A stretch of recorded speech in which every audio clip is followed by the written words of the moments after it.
Hi Team 330. I hope all of you are doing well on this wonderful day. Thanks for taking time to watch this 330-ish production. I want to talk to you about SharePoint, Power BI, Office 365, and Excel, brought to you by Microsoft. Data analysis and presentation is key to communicating stats effectively to stakeholders at all levels of the business. Power BI is a Microsoft business analytics tool that delivers insight into data within your organization. On my screen, I have the Microsoft Power BI desktop application and a vulnerability analysis file from calendar year 2017. Tracking and reporting on vulnerabilities is critical to ensuring your organization remains safe from cyber threats. It is necessary to monitor, assess, and remediate.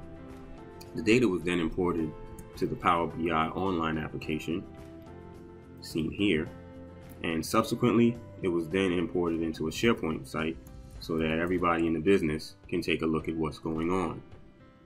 As you can see, we have the ability to interact with the data within our SharePoint site.